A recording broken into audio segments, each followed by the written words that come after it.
body reorganizes to a new chemistry. And they'll tell you, I'm not that person any longer. I'm literally not that person. And they're betrayers, even if they're family members, they have forgiveness for them. And what is forgiveness? You take your attention off the emotion. You overcome the emotion. You don't pay attention to the person or the problem. Now you're free. You free yourself and you free them. And what if someone says to you, Dr. Joe, look, I get what you're saying, but my ex-husband cheated on me, right? They shouldn't have done it.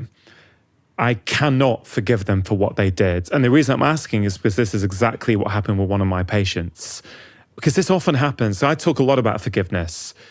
And a lot of people push back. They go, yeah, I want to, but you don't know what happened to me.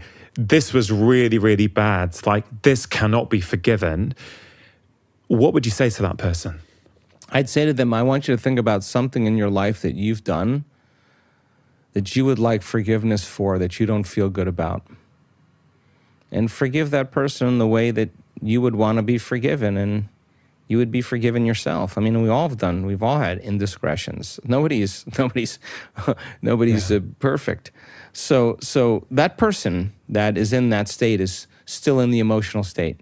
The problem with that is that no new information can enter the nervous system that is not equal to the emotion the person experiencing, because it's not relevant.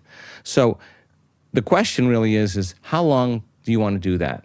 How long do you want to do that? And again, knowledge and information about what that is doing to that person's health and their biology. If you reason with, we've had this happen enough times in our work, that's not an uncommon situation. When the person finally takes their attention off that and puts it on something else, they notice that they feel differently. Yeah. If they can, you can't just tell a person to forgive, because it's kind of an etherical thing. It's a subjective process, right? Yeah.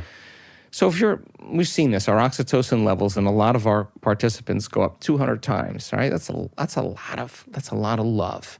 Oxytocin signals nitric oxide. Nitric oxide signals another chemical that literally causes the arteries in your heart and lungs to actually expand. There's more energy. There's more blood going into your heart. Okay. So when that person takes their attention off their ex, takes their attention off their past, and starts looking at themselves, denaturing that identity that's built on the past. See, that person had a reaction to that circumstance, and that reaction produces a refractory period of chemicals and emotions, right? And if you don't know how to control that refractory period, and it lasts for hours or days, it's called a mood. You keep that same refractory period going on for weeks or months, now it's a temperament, one long emotional reaction. You keep that refractory period going on for years on end, that's a personality trait. And most people's personalities are defined by, I am this way because my husband cheated on me. What you're really saying is, you haven't changed in 10 years, and you're giving your vital life force to that person. Who is worth 10 years of your life? Yeah. Who's worth it? So then, the stronger the emotion we feel, the more we pay attention to the cause. Where you place your attention is where you place your energy.